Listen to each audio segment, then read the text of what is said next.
Meus irmãos, a paz do Senhor Jesus, é com bastante alegria que estamos aqui, reunidos, preparados, gravando mais esta aula de escola dominical. Lembrando aos irmãos que hoje nós estamos começando mais um trimestre pela graça do Senhor Jesus Cristo e por recomendação da CPAD, nós estamos repetindo a nossa revista do trimestre passado, cujo tema é a Igreja Eleita, redimida pelo sangue de Cristo e selada com o Espírito Santo da promessa. Sabemos, meus irmãos, das dificuldades da CPAD por conta desta pandemia, da dificuldade da impressão de um novo assunto, de uma nova revista, e por recomendação da própria CPAD, nós estamos então repassando o assunto do trimestre passado. É importante mencionar também que estamos fazendo desta forma, seguindo também a orientação do nosso pastor presidente, que assim nos orientou a fazer. Haja visto que fica mais fácil para que os irmãos acompanhem os assuntos, uma vez que o assunto é atual, o último estudado, e os irmãos dispõem de revistas para acompanhar os temas.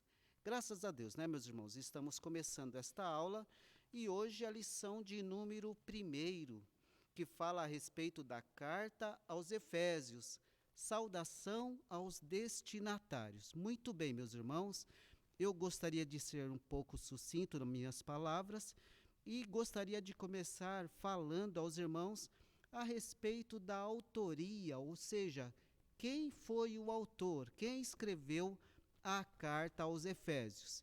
E a palavra de Deus vai deixar bastante claro no próprio livro de Efésios, no capítulo 1, versículo 1, que o próprio Paulo é o autor desta carta. Está escrito lá em Efésios 1:1, Paulo se declarando Paulo, apóstolo de Jesus Cristo, pela vontade de Deus, aos santos que estão em Éfeso e fiéis em Cristo Jesus. Então, Paulo deixa claro que ele é o autor desta carta e é ele quem está enviando esta carta através de Tíquico à igreja dos Efésios. É importante aqui a gente ainda fazer uma ressalva, meus irmãos, que Paulo, na verdade, ele possuía 2 nomes, e isso está escrito no livro de Atos, no capítulo 13, versículo 9, que Paulo também é chamado de Saulo. E certamente ele recebeu este nome do seu pai em homenagem ao primeiro rei de Israel, que é o rei Saul. Portanto, provavelmente por esta causa ele recebe o nome de Saulo. E também porque Paulo, ou Saulo, ele é descendente da mesma tribo do rei Saul, que é a tribo de Benjamim. O nome Saulo é um nome judeu. Também, meus irmãos, ele é chamado de Paulo. Na verdade, a tradução de Saulo é Paulo. Paulo é o nome romano dado ao apóstolo Paulo e significa pequeno. Saulo significa solicitado, enquanto que Paulo, nome romano, significa pequeno. É importante nós dizermos aqui aos irmãos, existe algumas pessoas que dizem que Paulo recebeu este nome de Deus, que Deus mudou o seu nome de Saulo para Paulo. Meus irmãos, esta é uma informação que não está correta. Deus não mudou o nome de Paulo, de Saulo para Paulo. Na verdade, Saulo, ele teve esse nome dado pelo seu pai, pela sua família, o nome judeu, mas também recebeu o nome romano e o seu nome transliterado é Paulo, que significa pequeno. Outra coisa interessante de nós dizermos aqui é a época em que esta carta foi escrita, provavelmente do ano de 60 a 62 depois de Cristo, é exatamente nesta época que o apóstolo Paulo escreve esta carta à igreja dos Efésios. Agora, quais os motivos que levaram o apóstolo Paulo a escrever esta carta? Em primeiro lugar, impossibilidade de atender às demandas da igreja. Meus irmãos, percebam que Paulo já havia feito uma primeira viagem missionária, já havia feito uma segunda viagem missionária e já estava terminando a sua terceira viagem missionária. E durante as suas viagens, ele implantou muitas igrejas, ele fez muitos discípulos e a obra de Deus crescia de uma forma astronômica. Portanto, meus irmãos, ele estava impossibilitado de atender às necessidades e às demandas da igreja do Senhor. Por causa disso, ele se vale da ferramenta da sua época, haja visto que naquele tempo não havia WhatsApp, não havia e-mails ou redes sociais. A ferramenta da sua época era a carta e, portanto, ele se utiliza da ferramenta da carta para escrever à igreja dos Efésios. Outra coisa interessante de nós dissermos aqui é que o foco desta carta, a qual Paulo escreve à igreja dos Efésios, não está em algum pecado que estivesse sendo cometido na igreja. Não era foco algum problema que estivesse acontecendo na igreja, não tinha nenhum erro acontecendo lá, ou alguma heresia que viesse a causar a Paulo escrever esta carta. Muito pelo contrário, meus irmãos, a igreja estava indo bem e por isso Paulo escreve a sua carta. Interessante ainda a gente mencionar que nesta carta aos Efésios existem algumas doutrinas extremamente importantes para o cristianismo. Nós vamos ver na carta aos Efésios a doutrina do pecado, nós vamos ver a doutrina da salvação, vamos passar também pela doutrina da eleição e da predestinação, da reconciliação com Deus e a doutrina da igreja e de Cristo Jesus. São muitas doutrinas extremamente importantes para a igreja do Senhor. O que faz da carta dos Efésios uma carta bastante atual para todos nós que vivemos em pleno século XXI. Outra razão pelo que Paulo escreve a sua carta à igreja dos Efésios é encorajar os irmãos, os crentes daquela igreja, encorajar eles na fé para que eles soubessem que o próprio apóstolo estava orando por eles, encorajando a eles para que eles seguissem a sua caminhada. Meus irmãos, o que se trata então a carta aos Efésios? Trata-se de sermões, de orientações, conselhos e diretrizes que são repassadas pelo apóstolo Paulo na direção do Espírito Santo de Deus, para o bom andamento da obra do Senhor. Amém, meus irmãos? Então, este é o primeiro ponto da nossa lição, que deixa bastante claro que o autor foi Paulo, porque ele escreveu esta carta e quando ele escreveu esta carta, que foi do ano de 60 a 62 depois de Cristo. No segundo ponto da nossa lição, vai falar a respeito da sua assinatura apostólica. Perceba, os irmãos, que lá no versículo 1 está escrito, eu já li, mas vou fazer menção novamente, Paulo, apóstolo de Jesus Cristo, pela vontade de Deus. Meus irmãos, esse texto aqui é de uma profundidade muito grande para nós e extremamente importante, porque Paulo declara aqui que ele é um apóstolo não por vontade própria, que ele é considerado apóstolo não porque ele se ofereceu. Ele é apóstolo não pela vontade de homens, mas ele é apóstolo pela vontade de Deus. Então, se ele é apóstolo pela vontade de Deus, então ele tem autoridade para trazer os conselhos da parte de Deus e as diretrizes para a igreja do Senhor. Meus irmãos, nós vivemos dias em que existem uma proliferação de pessoas que se dizem apóstolos por aí. Cada esquina tem alguém que se denomina apóstolo. E tem aqueles até que dizem que são os pai-apóstolos, que são os pais dos apóstolos. Meus irmãos, eu fico me perguntando qual a autoridade dessas pessoas para se autodenominarem apóstolo. Nós vamos ver na palavra do Senhor que para ser apóstolo, em primeiro lugar, o crente precisava ter visto o Senhor Jesus Cristo. Era necessário que para ser apóstolo, a pessoa tivesse sido testemunha ocular do Senhor Jesus Cristo. E Paulo viu ao Senhor Jesus Cristo, e ele mesmo diz isso em 1 Coríntios, no capítulo 9, versículo 1, ele declara que ele viu o Senhor. Logo, ele preenche o primeiro requisito de que ele pode ser um apóstolo.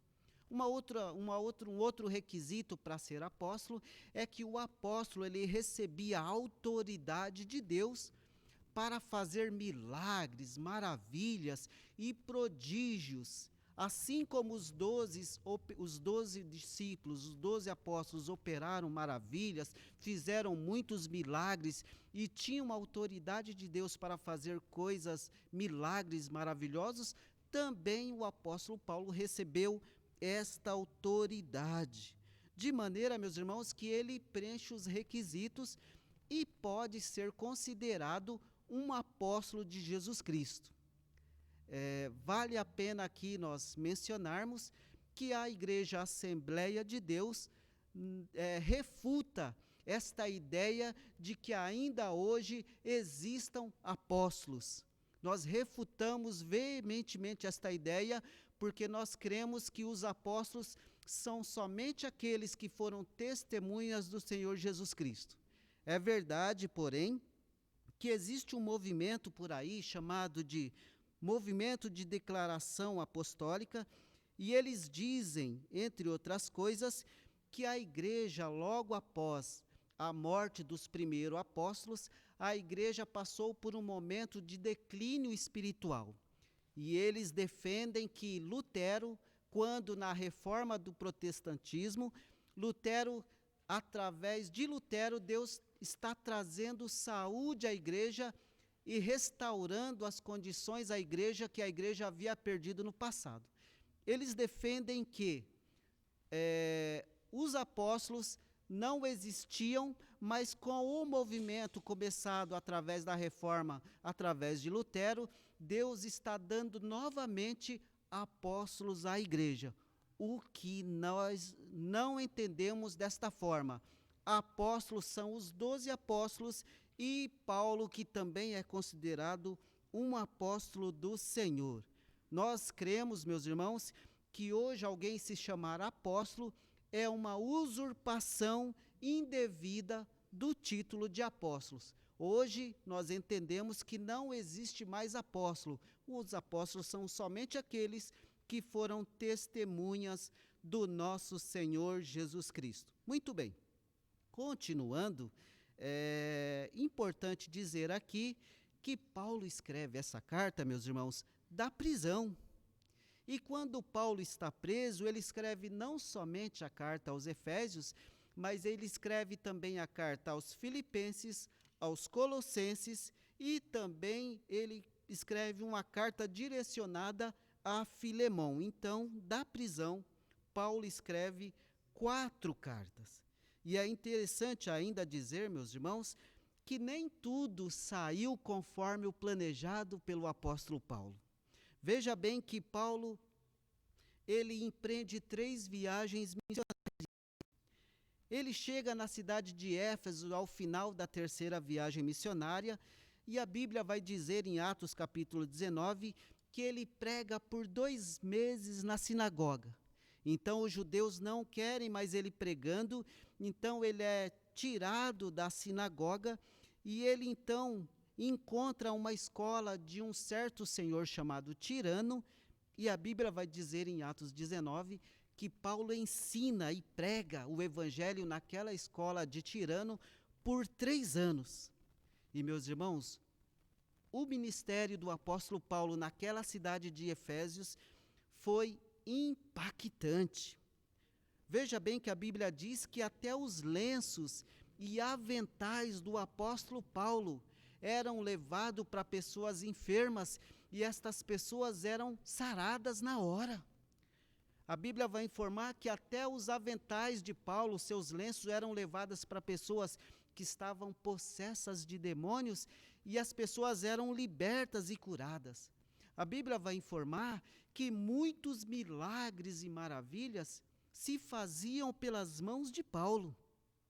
Existe um caso até bastante curioso dos filhos de Seva, que eram os judeus exorcistas daquela época, e eles viam a maneira como Paulo tinha autoridade contra os espíritos malignos, e eles vendo aquilo, eles quiseram também o poder de Deus, e eles quiseram imitar a Paulo, e a Bíblia vai dizer que uma certa pessoa estava endemoniada, e os filhos de Seva chegaram e disseram: em nome de Jesus, a quem Paulo pregas, eu vos esconjuro, sai. E aquele demônio, a Bíblia vai dizer que aquele espírito maligno olhou para eles com uma certa indignação e disse: Jesus eu conheço, Paulo também eu conheço, mas e vocês, quem são? E a Bíblia vai deixar claro que aquele espírito imundo se lançou contra eles e eles não puderam contra o espírito maligno e fugiu dele. E isso, meus irmãos, causou bastante impacto naquela cidade e caiu sobre aquela cidade o temor de Deus. Também a Bíblia vai dizer, ainda em Atos capítulo 19, que as pessoas chegavam após a pregação de Paulo e confessavam as suas culpas, os seus pecados e aceitavam o Senhor Jesus Cristo. Também a Bíblia vai dizer ainda em Atos capítulo 19, que quando Paulo pregava, as pessoas que estavam ligadas à bruxaria, aquela religiosidade, a religião da obscuridade, eles viam, aqueles que eram adeptos de magias negras, eles viam, e a Bíblia vai dizer que eles queimaram os livros em praça pública e fala até a respeito do montante do que deu, de quanto valia esses livros. Então, meus irmãos, perceba que o ministério de Paulo foi impactante naquela cidade. Não obstante, houve um grande tumulto ali. E Paulo acabou precisando sair daquela cidade, porque quando ele pregava naquela cidade, as pessoas iam se convertendo e os nichos religiosos que eram vendidos, haja visto que a cidade sobrevivia do turismo e da venda dos nichos religiosos, agora as pessoas se convertendo não querem mais comprar os santinhos, as estátuas de santos, de deuses, e agora o comércio começa a decair naquela cidade. Então Demétrio, ele causa um grande tumulto naquela cidade e Paulo é obrigado a sair dali. E a Bíblia vai dizer que Paulo empreende uma viagem para Jerusalém, mas ele é alertado pelos profetas de que quando ele chegasse lá ele poderia ser preso, mas ainda assim ele manteve a estratégia e foi. E a Bíblia vai deixar bem claro, meus irmãos, que quando ele chega em Jerusalém, se reúne com os apóstolos, logo depois Paulo é preso. E logo em seguida, um tempo depois, ele é enviado para Roma e ficou em prisão domiciliar. E de lá ele escreve estas 4 cartas, entre elas a carta de Efésios. Mas o que eu quero deixar bem claro aqui, o que eu gostaria de compartilhar com os irmãos, é exatamente isso, meus irmãos. Nem tudo acontece como nós queremos. Paulo certamente não esperava que seria preso lá em Jerusalém. Certamente ele tinha uma outra estratégia de evangelização. Mas o fato é que quando ele chegou lá, as coisas não saíram como ele queria e ele foi preso. As estratégias que até então ele tinha montado, então agora não serviram mais, por conta de que houve essa interrupção dos seus planos. A Bíblia vai dizer, irmãos, em Provérbios, capítulo 16, versículo 1, que do coração do homem são os planos, mas da boca do Senhor é a confirmação. Meus irmãos, muitas das vezes nós traçamos planos, nós criamos estratégias, nós esperamos as coisas e ficamos pensando como as coisas acontecerão. traçamos objetivos, planos, estratégias, mas, meus irmãos, nem sempre as coisas saem como nós queremos. O fato é que nós somos servos de Deus e nós devemos de aceitar a vontade soberana de Deus em nossa vida, ainda que não saia como nós planejamos. Ainda que planejamos, ainda que criemos estratégias, porém, se as coisas não sairmos como nós estamos esperando, o nome do Senhor ainda deve de ser glorificado, porque Ele é o Senhor e nós somos servos. Nós devemos sim criar estratégias, nós devemos ter objetivos, porém não devemos nos esquecer de que somos servos, Jesus é o Senhor e, portanto, a estratégia dEle deve de ser a estratégia adotada.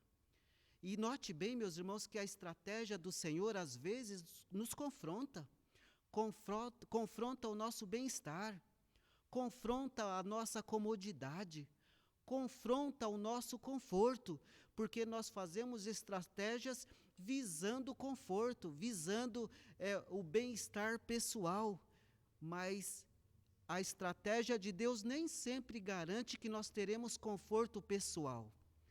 E às vezes nós não entendemos o trabalhar de Deus e ficamos nos questionando do porquê que nós traçamos uma estratégia, que criamos um objetivo, mas não estamos alcançando esse objetivo. É porque Deus tem coisas melhores e maiores para nós. Às vezes nós queremos fazer da nossa maneira, mas Deus quer fazer da maneira dele. Portanto, nós como servos devemos de nos resignar à vontade soberana de Deus e permitir que o nome do Senhor seja glorificado na nossa vida. Se Ele nos presentear com a comodidade, amém. Mas se Ele nos presentear com uma vida um pouco mais difícil, em tudo, o Senhor deve de ser glorificado nas nossas decisões. Nem sempre as coisas sairão como nós desejamos, mas as coisas devem de sair conforme Deus quer na nossa vida. Ainda que eu tenha que sofrer um pouco mais, ainda que eu tenha que derramar algumas lágrimas um pouco mais, o que importa é que o nome do Senhor seja glorificado na minha vida e eu esteja sendo e executando o papel de servo, sabendo que Ele é o Senhor. Amém, meus irmãos? Esta é uma lição que nós aprendemos aqui. Outra coisa importante que nós tiramos é que Paulo não entendia do porquê desta prisão, porque agora interrompe os seus planos. Agora ele fica impossibilitado de pregar o Evangelho.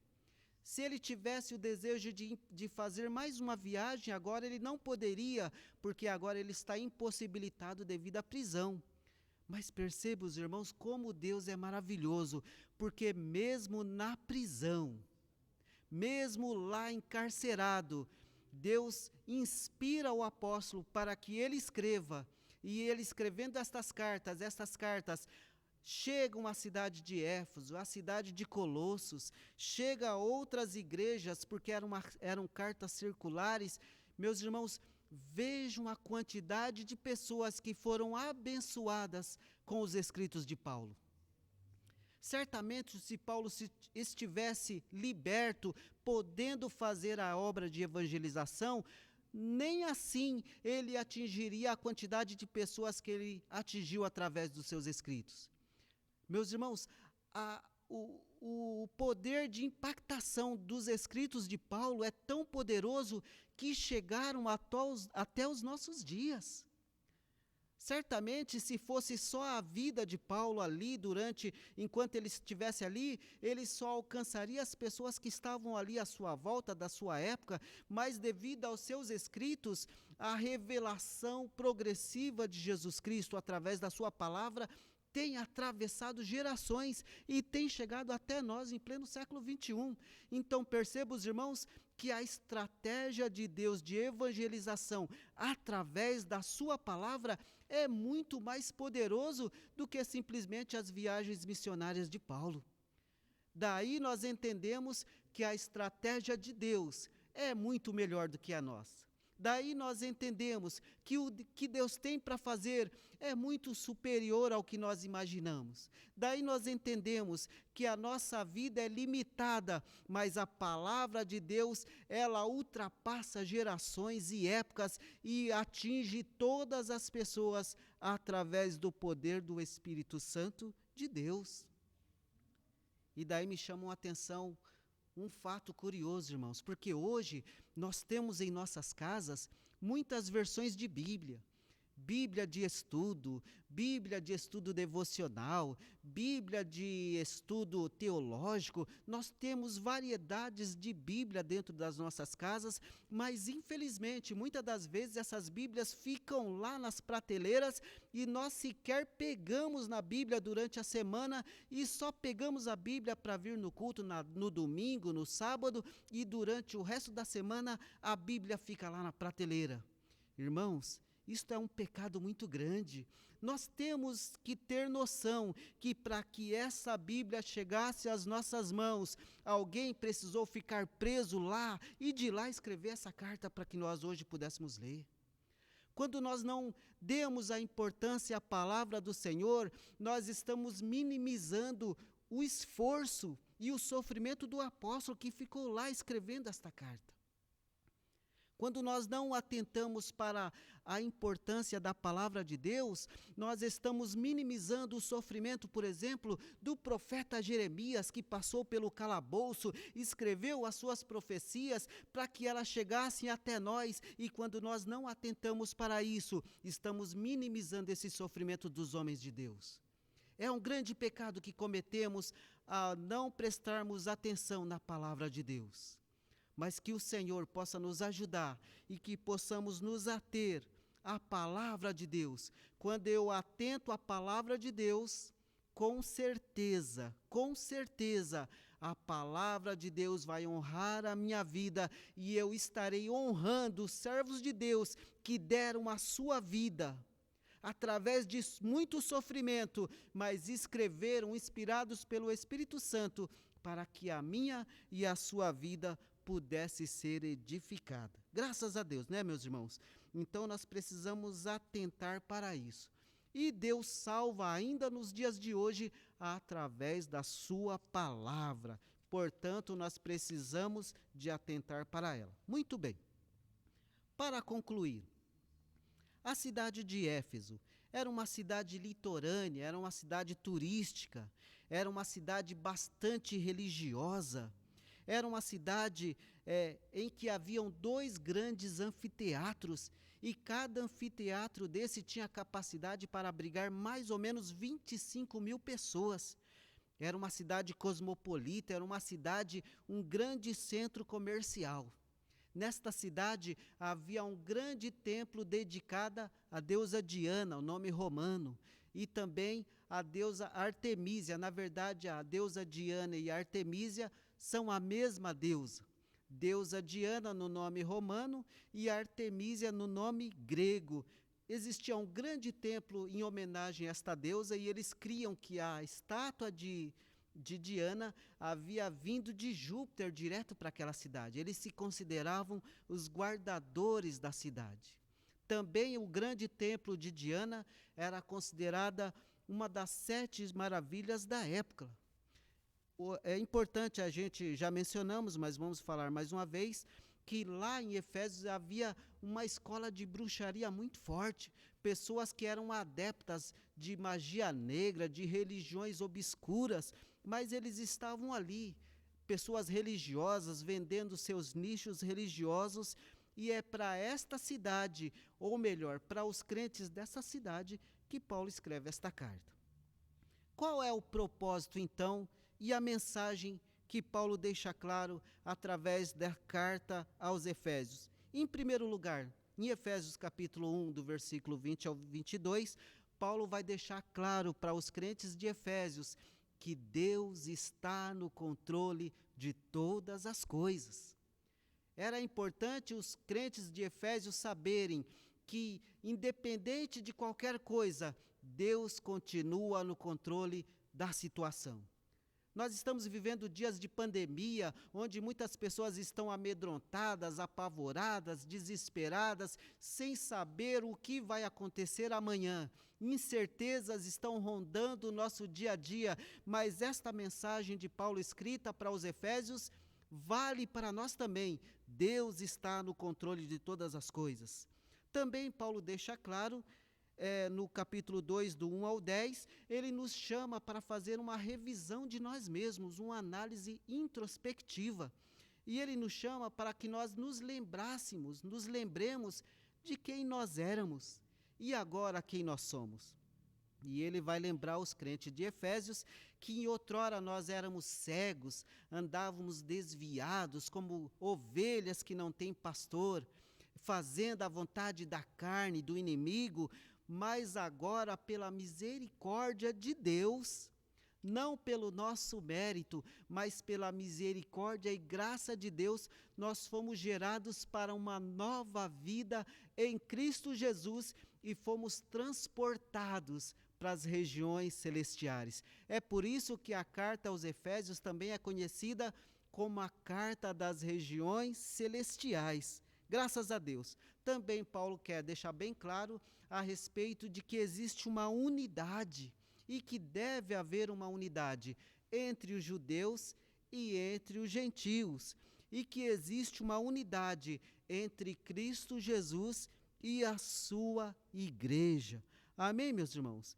E para completar aqui, para nós terminarmos aqui esta fala rápida, eu gostaria de falar a respeito do ministério do Espírito Santo na cidade de Éfeso e também descrita na carta de Paulo aos crentes de Éfeso. Em primeiro lugar, o Espírito Santo é chamado de o Espírito da promessa. Meus irmãos, fique tranquilo, porque o Espírito Santo da promessa está no seu coração para te garantir que a promessa é sua em nome de Jesus. Isso está escrito em Efésios capítulo 1, versículo 13. E em Efésios capítulo 1, versículo 14, também está escrito que o Espírito Santo é o penhor, a garantia da nossa salvação. Portanto, podemos ficar tranquilos, porque o Espírito Santo é a garantia de que nós seremos salvos. E para concluir, Efésios capítulo 1, versículo 17, o Espírito Santo é tratado por Paulo na carta aos Efésios como o Espírito de revelação e de sabedoria. Oh, meus irmãos, coisa gloriosa é sabermos que o Espírito Santo, que é o Espírito da promessa, que é o penhor da nossa herança, a garantia, o selo da garantia da nossa salvação, e o Espírito da revelação e de sabedoria está no meio da sua igreja. Graças a Deus. Deus abençoe os irmãos em o nome de Jesus e que esta palavra venha a edificar o seu coração. Pegue a sua Bíblia, faça um propósito, leia o livro aos Efésios durante esse trimestre, medite nas letras, nos escritos de Paulo e você pode ter certeza que a sua vida será edificada em Cristo Jesus. Eu convido os irmãos para que curvem as suas cabeças e façam uma oração comigo. Senhor Jesus Cristo, nós te agradecemos por esta oportunidade, Senhor, de podermos meditar na Tua palavra, Senhor amado, neste dia tão maravilhoso que o Senhor tem preparado. Que o Teu Espírito Santo, Senhor, que é o penhor da nossa salvação, o penhor da nossa herança, que o Espírito Santo, que é o Espírito da revelação e de sabedoria, que é o Espírito da promessa, possa estar fortalecendo os nossos corações e a igreja do Senhor aqui da nossa cidade de Pinhais. Muito obrigado, Senhor, nós te agradecemos em o nome de Jesus. Amém. Deus abençoe os irmãos em nome de Jesus.